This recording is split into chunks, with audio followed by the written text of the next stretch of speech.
Boa tarde, tudo bem? É um prazer estar aqui, eu me sinto sempre em casa. É muito gostoso estar aqui para falar com vocês.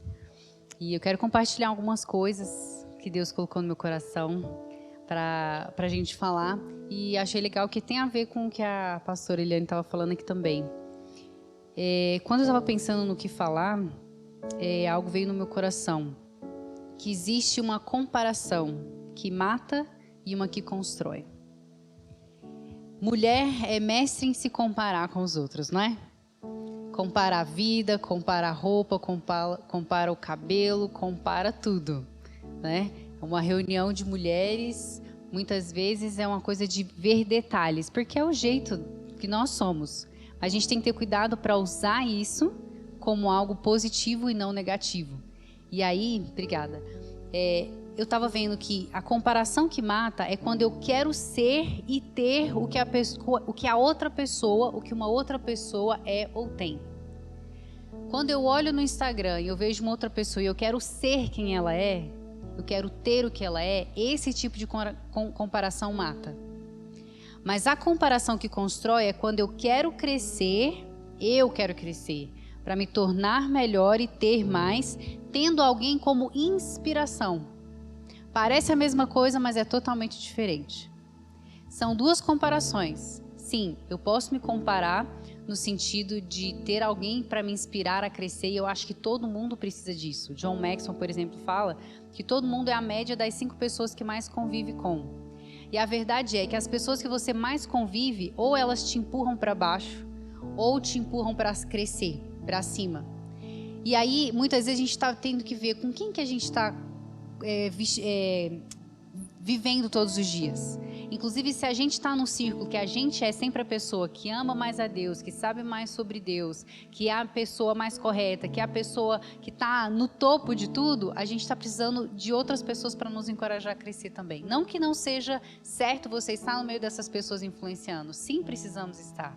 Mas também precisamos ter pessoas que vão nos desafiar a crescer. Pessoas que vão nos tirar da zona de conforto. E enquanto eu estou me comparando com alguém, no sentido que eu quero ser aquela pessoa, eu não vou sair do meu lugar. Porque existe uma autenticidade que o mundo quer hoje, quando a gente descobre ser quem nós realmente fomos criados para ser. É essa identidade que a pastora estava falando. Sobre eu descobrir quem Deus me fez para eu ser. E aí, a principal pessoa que eu vejo que a gente precisa imitar para ser igual é Jesus. Ele é a nossa inspiração. Ele sim é uma boa comparação para ser como ele. Mas aí o primeiro passo para se livrar dessa comparação que mata é se conhecer. Porque às vezes a gente está inclusive almejando ter o que uma outra pessoa tem ou ser o que outra pessoa é, sendo que a gente não tem graça no sentido de favor, de habilidade nenhuma para aquilo que a pessoa faz. Às vezes você acha bonito o que ela faz, é legal, mas às vezes você não tem o chamado para aquilo. O Guga gosta de falar isso, que às vezes, né, alguém tem paixão por algo, mas não tem habilidade. A pessoa vai e fala assim, deixa eu fazer aqui, eu amo cantar. Aí vai cantar, vou fazer uma audição. Na hora que canta, a pessoa fala, dança. Porque, não tem talento para cantar. Então, vamos tentar outra coisa. Então, a questão é que nós precisamos realmente descobrir quem nós fomos feitos para ser. Se eu souber em que eu sou boa, em que Deus me chamou para fazer, eu não vou querer ser outra pessoa. Então, o primeiro passo é se conhecer. Sabe, ter uma identidade clara sobre quem você é, de quem Deus lhe criou para ser, de ter autenticidade e liberdade para ser quem você é. Gente, não tem nada mais libertador do que você ser simplesmente você. E não ter que colocar uma capa para poder chamar a atenção das pessoas. Sabe, não ter que... Isso é uma coisa que adolescente passa muito, às vezes até crianças já começam a fazer. Tentam ser alguém que as outras pessoas querem que elas sejam. Para conquistar o coração das pessoas, para ser aceito no grupinho. Sabe, muitas vezes com a pressão que tem dos colegas, fazem algo que às vezes nem é correto, porque tem o desejo de serem amados, aceitos. Então, quando eu olho, peraí, esse aqui é quem eu fui chamado para ser. Esse é o meu chamado, essa é a minha zona de atuação, é nessa área que eu tenho graça. Gente, isso é libertador. Você fazer aquilo que você gosta de fazer.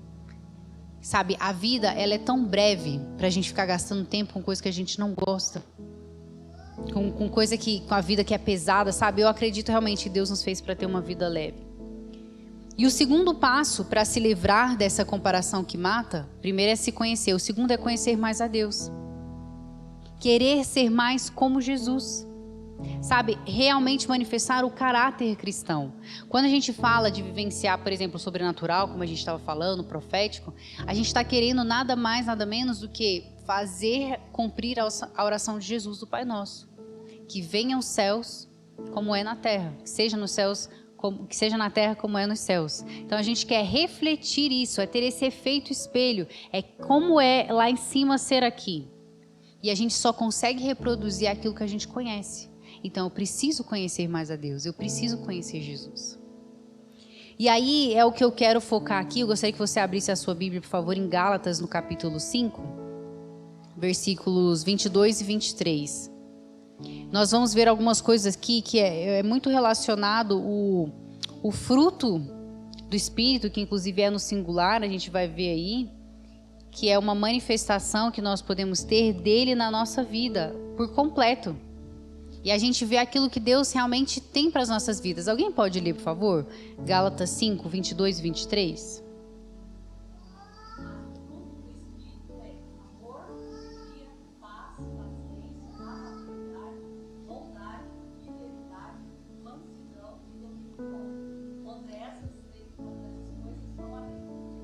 Então, olha só. Aqui está falando o que é o fruto do Espírito. E aí começa falando, o fruto é amor. Eu acredito que o fruto do Espírito, em todas essas coisas que nós falamos, que são maravilhosas, a gente vai falar um pouquinho e trazer para a nossa realidade, são facetas do amor. O fruto é o amor, que se manifesta em forma de alegria, de paz, de amabilidade, de bondade, de domínio próprio. São formas práticas de você vivenciar esse amor.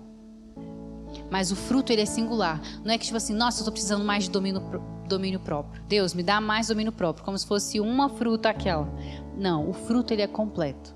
É como se fosse isso aqui, vitaminas. Quando você morde um pedaço da maçã, mesmo que você não coma a maçã inteira, aquele pedaço tem todos os nutrientes que a maçã inteira tem. Faz sentido? Da mesma forma, quando eu tenho o fruto do Espírito, eu tenho ele na plenitude. Eu vou ter mais ou menos de acordo com quanto mais eu gastar tempo com ele. E é isso que é o segredo, por exemplo, do lugar secreto. Quanto mais eu gasto tempo com Jesus, mais eu vou me parecer com ele. Mais eu vou ser como ele é. E por isso que nós nos investimos em realmente ter esse tempo de qualidade com Jesus para se parecer mais com ele. Essa é uma boa comparação. Jesus, eu quero ser como tu és. A Bíblia diz que Jesus é a imagem do Deus invisível. Então, você quer saber como Deus se parece? Olha para Jesus. E aí as pessoas no mundo hoje deveriam olhar para nós e ver como Deus se parece. Você quer ver como Jesus se parece? Olha para mim. Paulo chegou a falar, sede meus imitadores como eu sou de Cristo. E aí, o mundo hoje, Jesus falou, vocês vão ser conhecidos quando vocês amarem uns aos outros. Ou seja, a forma que vocês viverem vão denunciar quem vocês são pela essência daquilo que vocês carregam. Por ser como Jesus é. Então nós somos chamados para amar de uma forma que faz a diferença. E aí, quando a gente olha, por exemplo, agora para o fruto aí. O fruto do Espírito é amor. Eu quero que você pense na sua vida. Eu quero trazer isso aqui de uma forma muito prática. Como que você pode vivenciar o amor de uma forma melhor e mais prática na sua vida? Como que a gente vive o amor? O amor, muitas vezes a gente pensa só, né, tipo, Dia dos Namorados, casal apaixonado. Mas, gente, o amor é uma entrega diária. É uma decisão, é uma renúncia. É aquele ato que você faz de entrega ao próximo. De renúncia, sabe? Isso é amor, essa é a nossa entrega. Um amor de entregar, por exemplo, o seu sábado à tarde a Deus, vindo para uma reunião como essa. Isso é amor também. Sabe, são diversas maneiras. Mas aí a gente vai pensar no nosso dia a dia. Como será que eu poderia amar melhor? Meu cônjuge, meus pais, meus filhos, As pessoas com quem eu convivo diretamente. Porque, tristemente, as pessoas que a gente mais perde a paciência são as pessoas que a gente mais convive e muitas vezes a gente não tem paciência com elas. E são as pessoas que nós mais amamos e que mais nos amam. Esses dias eu estava ouvindo um livro, eu já tinha lido o livro das 5 linguagens de amor, mas aí eu ouvi agora as 5 linguagens de amor para criança. Sou uma mãe de uma criança de 2 anos, então estou navegando esse mundo ainda, né? E tentando já descobrir quais são as linguagens de amor dela. É tão engraçado que ela é muito toque físico. Então a gente está sentado no sofá, ela tem que ficar com o pé encostado na gente. Ela fica com o pezinho assim, tá do lado, mas não é suficiente, tem que estar encostando. Então assim, tudo tipo dela é muito toque físico. E aí é engraçado isso, porque aí eu faço de propósito muito o quê? Vou dar muito abraço, vou apertar, vou para aquela que se sinta amada. E aí se eu perguntasse para você, quais são as 5 ou as 2 principais linguagens de amor das pessoas mais próximas a você? Será que você saberia dizer? As 5 linguagens de amor, para quem não é familiar, é toque físico. Toque físico é às vezes assim, só um toque, um abraço, tá sempre encostando. Sabe aquela pessoa que tá sempre encostando? Então, porque a gente fala toque físico, às vezes já pensa assim, sexo. Não, também, mas isso é, né, para só o casal e outro nível. Então, o toque físico, palavras de afirmação, a pessoa que ama receber elogio, que ama ser reconhecido, que ama ouvir o falar eu te amo. Uma pessoa que é atos de serviço, ela sempre se sente muito amada quando o outro está sempre fazendo alguma coisa. Traz um copo com água, faz alguma outra coisa, tipo assim, que está servindo, fez uma comida gostosa, fez algo, lembrou da pessoa. O presente, e não é questão de valor de ficar comprando, às vezes é assim, ó, você foi no centro e aí passou, tinha uma balinha daquelas de canela e a pessoa gosta daquela balinha, e você chega com a balinha e a pessoa, uau, você me conhece, você me ama porque você sabe que eu gosto disso. Porque você já viu que é difícil você dar presente para quem você não tem muita afinidade, você não sabe que a pessoa gosta. Aí parece que fica assim, meu Deus, eu não sei nem o que eu dou para essa pessoa. Então quando a gente conhece a pessoa, a gente dá algo de acordo com o que ela gosta, faz toda a diferença. Ou então tempo de qualidade. Tempo de qualidade é aquela pessoa que ama o estar junto. A gente vai fazer alguma coisa junto, igual hoje que a Michelle veio comigo, minha amiga. Então a gente está junto. Às vezes a gente vai para um lugar, igual aqui, a gente está mais num mesmo lugar. A gente não está nem às vezes se conectando tanto. Mas quando está junto, está com tempo de qualidade. Um tempozinho que coloca de conexão ali faz a diferença. Então essas são as 5 linguagens de amor. Primeiro você precisa saber quais são as suas linguagens de amor, porque aí você precisa ver como que você está recebendo esse amor, se está sendo o suficiente ou não. E aí a outra coisa é você ver então como que você ama as pessoas ao seu redor, porque às vezes as pessoas mais próximas a você, e aí é que está a questão de afinidade, a gente se sente às vezes mais amado por aquelas pessoas que têm as mesmas linguagens de amor que a gente.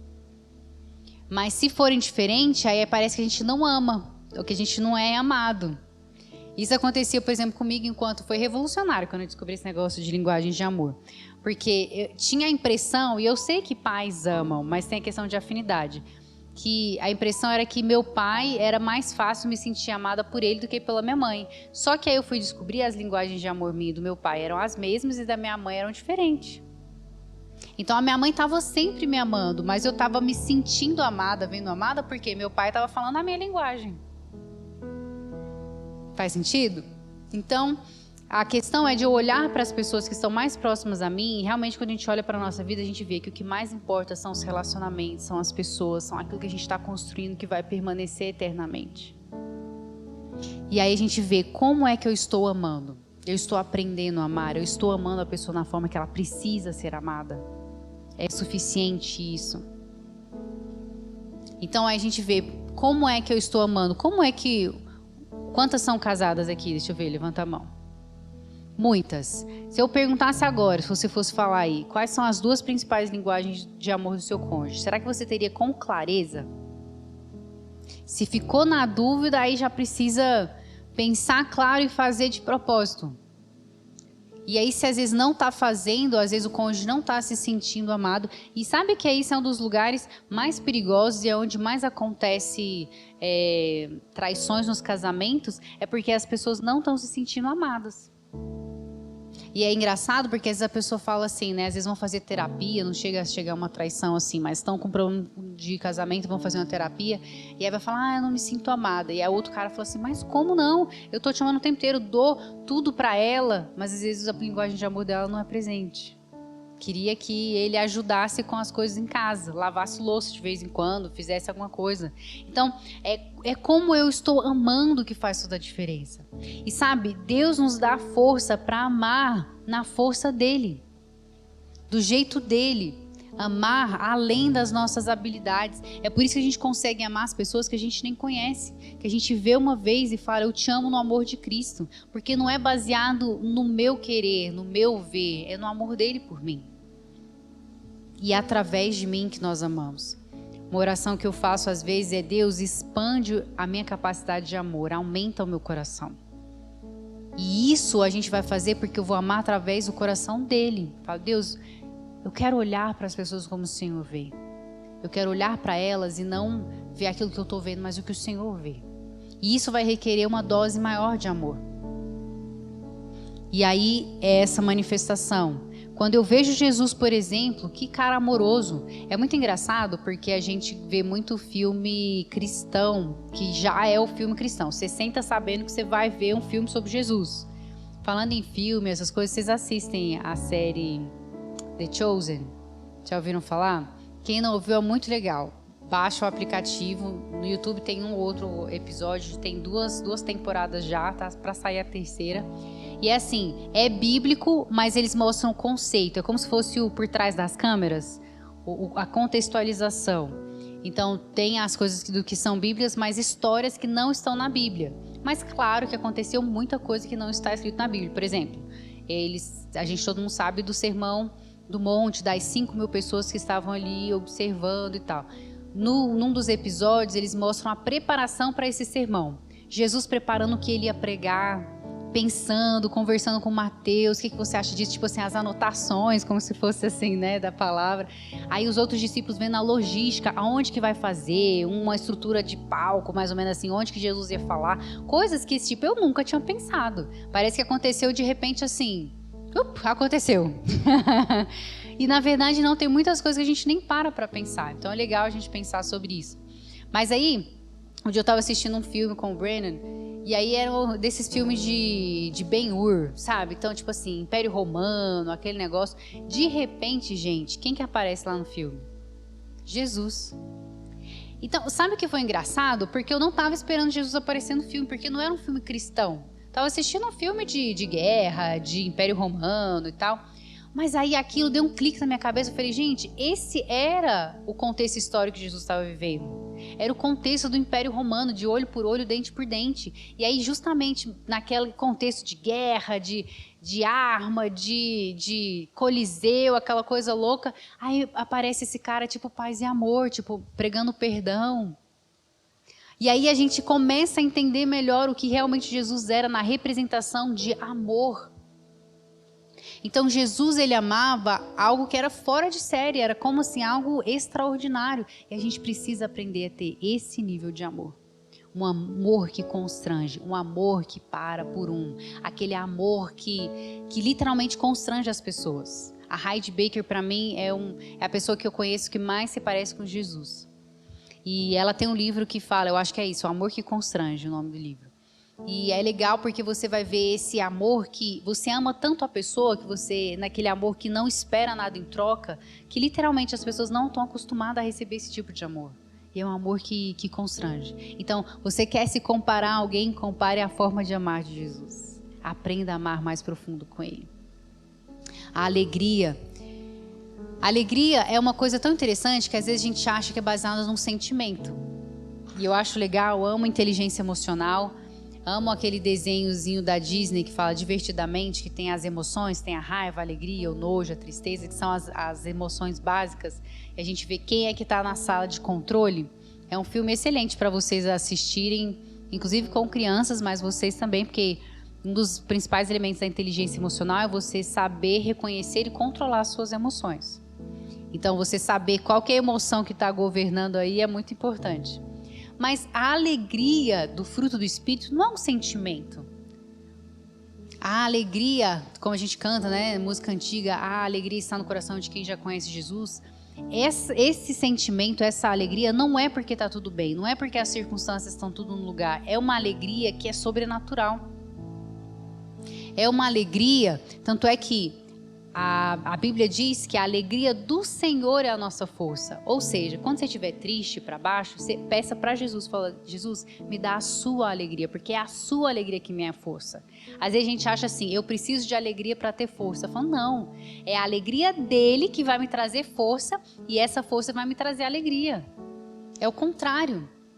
Então, a gente fala muito, né, que o povo cristão é, ou pelo menos deveria ser, o povo mais feliz da terra. É justamente por causa dessa alegria. Porque não é uma alegria de circunstância. Não é uma alegria baseada no momento. Não é porque eu estou numa festa agora, porque eu estou numa formatura, porque eu estou celebrando uma conquista, numa jornada de algo que eu estou feliz. Não, a minha alegria é baseada na pessoa de Jesus, por quem Ele é, a alegria da salvação, sabe, a plenitude, o aprender a estar contente em todas as coisas. Paulo fala muito sobre isso e fala, eu aprendi a estar contente com fartura ou com falta.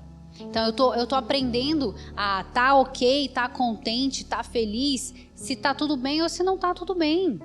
Porque a minha alegria não está baseada nisso. Então nós precisamos parar de ser tão voláteis nesse alto e baixo de emoções, né? Eu sei que a mulher sofre muitas vezes com essa questão hormonal, né? Quem sofre muitas vezes no TPM, o povo ao redor é que sofre muito quando a pessoa fica estressada, nervosa, por causa dos hormônios tão doidos. A gente precisa aprender a controlar isso, porque o nosso sentimento não pode ser baseado nem no nosso ciclo hormonal. A nossa alegria tem que ser baseada e buscar essa constância em Jesus. Sabe, uma alegria de saber que eu sou amada independente daquilo que eu tenho, que eu faço. Se eu erro ou acerto, eu sou amada da mesma forma. Não tem esse peso de performance. E isso deveria trazer tanta alegria para nós. Essa alegria que vai além das nossas circunstâncias. É por isso que a gente pode ter alegria, por exemplo, no meio do caos, no meio de um luto, no meio das questões difíceis. E eu sei que é difícil isso. Eu sei que, por exemplo, parece que a gente se sente até culpado se a gente for feliz no meio de um luto. Sabe, rir, porque parece que, nossa, eu não posso isso. Mas, peraí, a minha alegria não está baseada nas circunstâncias. Não é porque tá tudo perfeito que eu estou feliz. Eu estou feliz, inclusive, porque Jesus está comigo no barquinho, mesmo se os ventos estiverem altos na tempestade. E isso que faz a diferença. E, gente, nós temos acesso a esse tipo de alegria que o mundo não tem. E eles precisam conhecer essa alegria. Então, nós precisamos ser mais felizes. Ser mais alegres. Sabe, se você é a pessoa que mais reclama no seu ambiente de trabalho, tem alguma coisa errada. Porque você deveria estar representando a alegria de Jesus.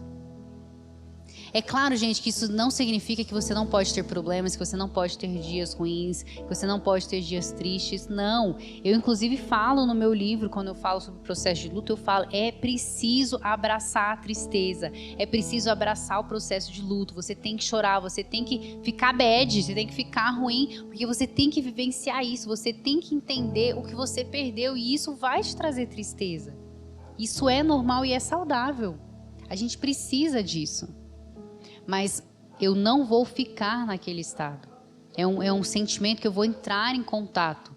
Mas ainda assim, naquele estado, eu tenho a presença de Jesus comigo. E Ele é a alegria. E eu encontro o renovo das minhas forças nele. Paz. Paz nesse aspecto da alegria é muito parecido com isso. Da mesma forma, eu posso ter paz no meio do caos. Eu posso ter paz porque não é um sentimento, não é simplesmente um estado de alma, de espírito, como eu me sinto. É Jesus, é a presença dele com a gente. Não é a ausência do medo, é a presença de Jesus que é paz. É quando ele está conosco e fala assim, eu estou com você. Esse sentimento, gente, de não ser desamparado pelo Pai, isso deveria nos trazer tanto conforto. Sabe, eu ministro muito... Hoje a gente chama de shift, o ministério de shift lá, mas cura interior, sozo, ministrações assim de cura da alma. E uma das coisas, das ferramentas que eu amo do Sozo é a substituição da mentira pela verdade. A gente descobre mentiras que a gente estava acreditando como se fossem verdades. Deus nos mostra qual que é a verdade. E a gente ignora aquela mentira e pede, Pai, qual é a verdade sobre essa mentira? E é impressionante quantas vezes o diabo mente para nós dizendo que Deus nos abandonou. É uma mentira recorrente, o sentimento de estar sozinho. O sentimento de ter sido abandonado, de não ser bom o suficiente. É um sentimento que muitas vezes a gente tem e isso nos isola e afasta de Deus. Uma coisa, olha só, vou mexer com a teologia aqui, pastor, depois você corrige se eu falar alguma coisa aqui, depois que eu sair, você fala, gente, não ouve o que a Débora falou, não. Mas vamos pensar aqui, ó, uma coisa que a gente ouve muito na igreja desde pequeno. O pecado nos separa de Deus. Aí a gente vê, Adão e Eva pecou. Quem foi que foi atrás de quem? Deus não sabia que Adão tinha pecado? E Eva tinham pecado? Sabia. Mas então tá, Deus sabia que Adão e Eva estavam em pecado. E ainda assim, Deus foi ou não foi atrás deles? Então o pecado nos afasta de Deus? Vamos pensar melhor sobre isso?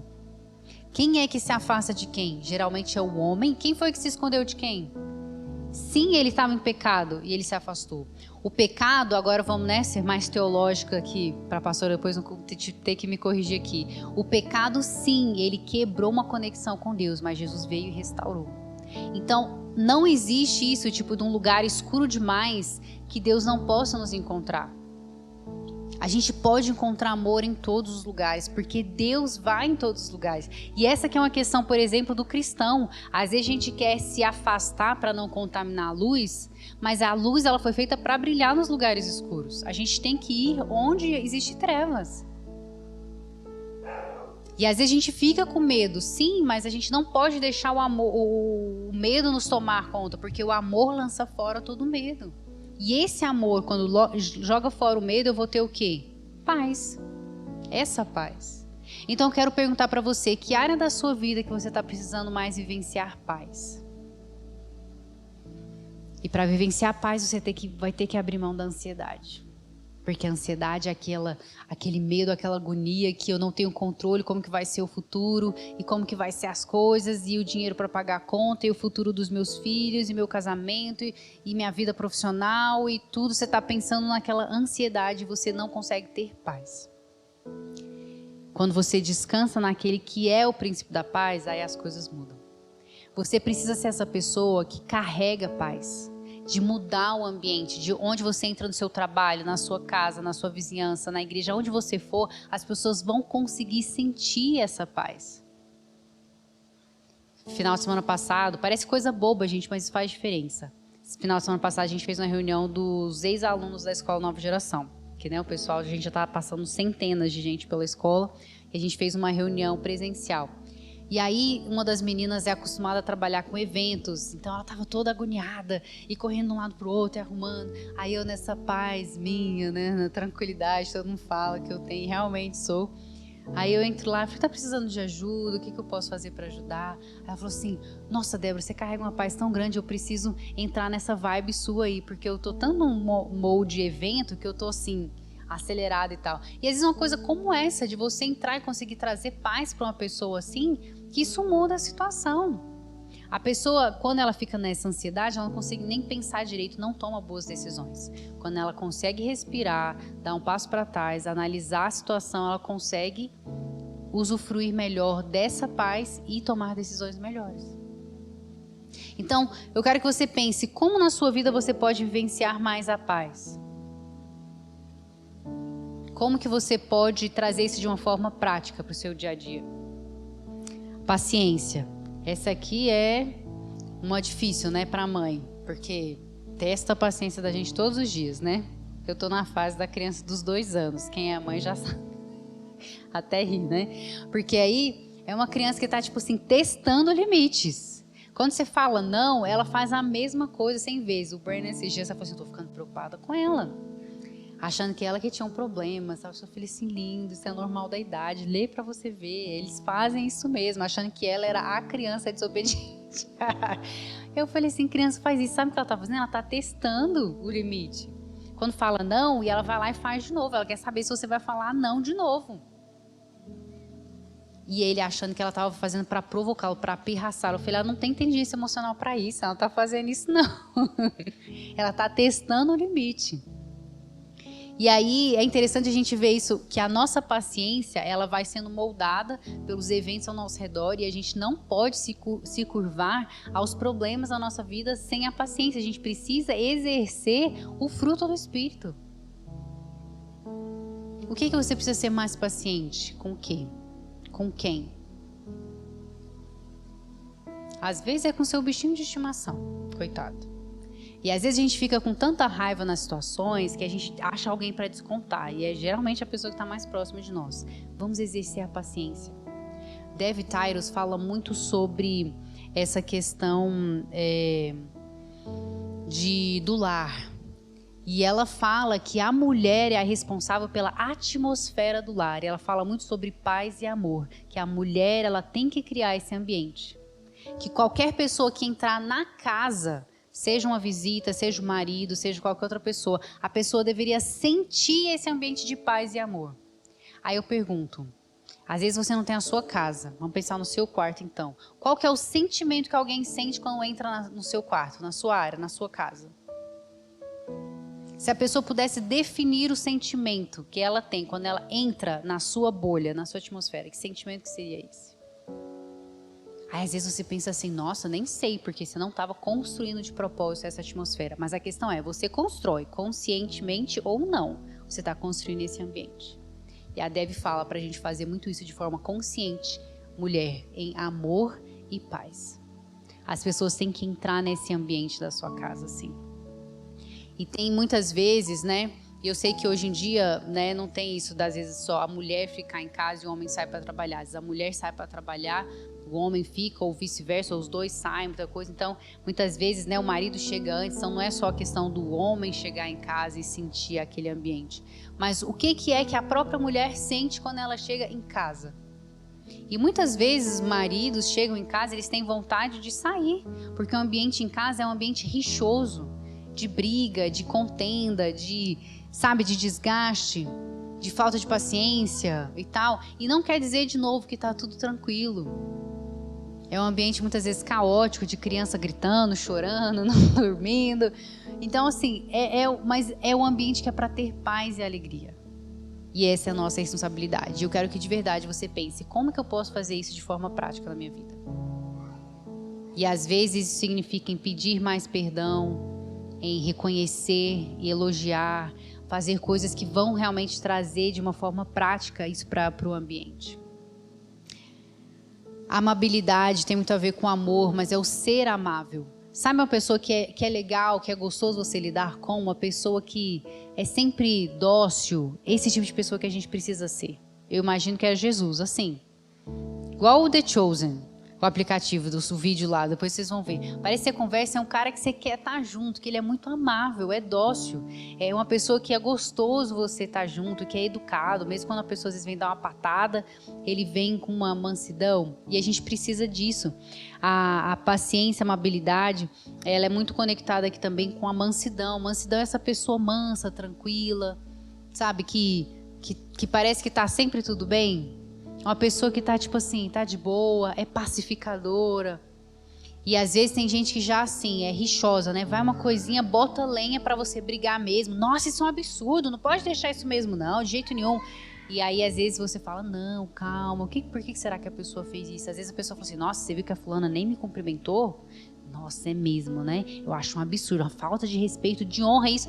E aí em vez disso você deveria falar assim, nossa, sério? Mas será que ela viu? Ou então se ela viu, por que será que ela fez isso? Será que ela está num dia ruim? Sabe, você tentar apaziguar isso também. Isso é ser uma pessoa mansa também. E aí quando você busca ter essa bondade, essa fidelidade. E quando a gente fala de fidelidade, é muito mais do que ser fiel ao cônjuge e não traí-lo. Mas ser fiel é inclusive ser fiel a você mesma. Ser fiel aos seus valores. Quais são os seus valores? Quais são os seus princípios? Não abrir mão deles naquilo que você faz. Sabe, ser fiel ao Senhor no dia a dia. Ser fiel naquilo que você prometer. Ser fiel na sua palavra. Isso é integridade. Se você disse que ia em tal lugar, cumpra a sua palavra. Não deu para ir, no mínimo avisa a pessoa que você não vai. Sabe, isso são coisas de caráter cristão, de manifestar quem Jesus é, de mostrar isso no dia a dia, de ter esse domínio próprio, de não ser uma pessoa explosiva, de poder se controlar, de respirar, de não fazer as coisas simplesmente no sentido do que as pessoas querem que eu faça. Não, eu vou fazer aquilo que eu sinto vontade de fazer. Eu vou ter domínio sobre a minha própria mente. Sabe uma coisa que é muito forte? Você não é seus pensamentos. Às vezes a gente tem um tipo de pensamento, de sentimento, e a gente acha que a gente é aquilo. Isso são parte de você, mas não é você. Você tem domínio sobre os seus pensamentos. Você tem domínio sobre os seus sentimentos. E aí você pode colocar, na verdade, tudo isso junto nesse pacote, nesse fruto do Espírito, e realmente buscar ser como Deus é. E aí sim, já concluindo, voltando para esse começo dessa comparação, você vai ter essa comparação que constrói, não a que mata. Lembrando, eu achei legal que isso fluiu, sabe aquelas revelações que vem quando você está preparando a palavra e sai na frase assim, tipo, comparação que mata é quando eu quero ser e ter o que a outra pessoa é ou tem.